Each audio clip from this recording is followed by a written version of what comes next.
We're talking about trillions of dollars of zero interest loans that went to the largest financial institutions in this country. Do you know who received those trillions of dollars? You don't know it. I don't know it. Nobody knows it. And when I asked Mr. Bernanke who received the loans, he said, I'm sorry, I'm not going to tell you. Well, I think that that's wrong. I think we need transparency at the Fed, and I think we need a chairman who's going to tell the American people who received those low interest loans, among many other things.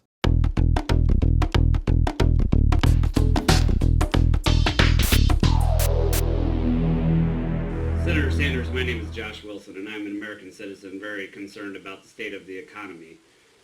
With Ben Bernanke's Senate confirmation hearings coming up next week, I've read in the blogosphere that he does not have your support.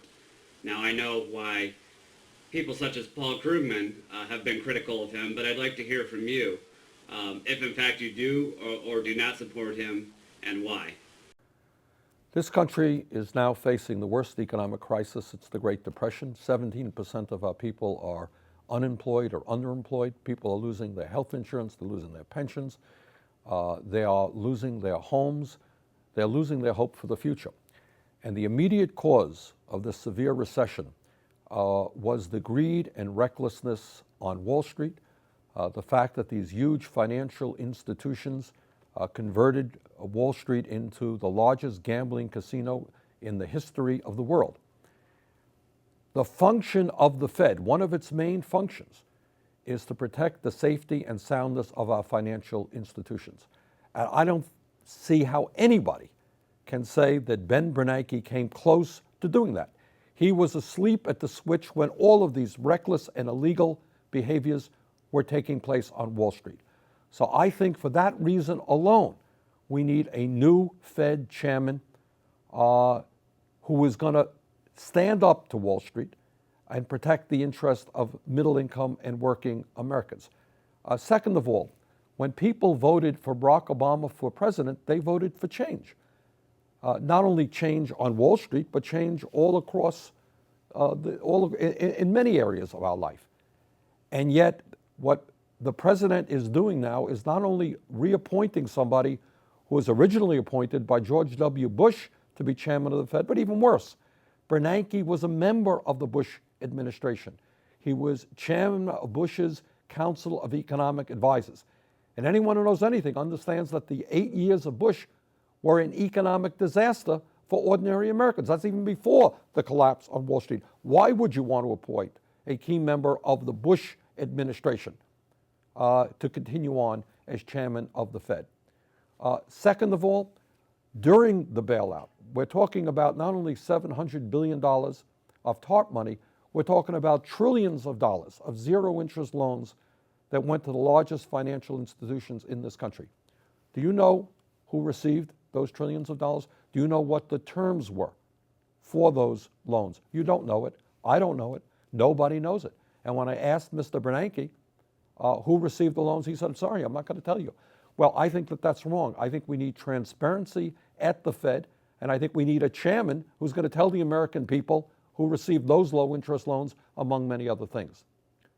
Furthermore, in the midst of the severe economic crisis that we're in right now, the Fed has the tools.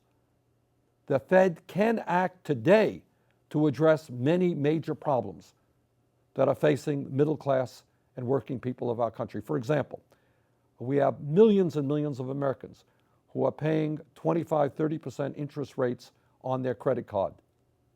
The Fed today can lower those interest rates.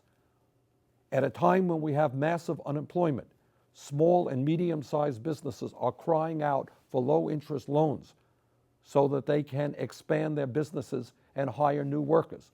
The Fed has the ability today to provide those low-interest loans. 3 out of the 4 largest financial institutions in this country have become even bigger since we bailed them out, which to me is pretty crazy because we bailed them out because they were too big to fail. The chairman of the Fed should be moving forward to start breaking up the large financial institutions so that we're never again in a position of having to bail them out because they are too big to fail. So to my mind, reappointing Ben Bernanke as chairman of the Fed is a significant mistake on the part of the president, and it will be a significant mistake for the Senate to go along with that nomination. I'm going to do everything I can to see that that nomination is defeated, to see that the president gives us a progressive nominee who understands that the Fed has the capability to protect consumers, to lower the very high unemployment rate that we're currently experiencing, and in fact, to stand up to Wall Street so that we really are protecting the safety and soundness of our financial institutions. Thank you.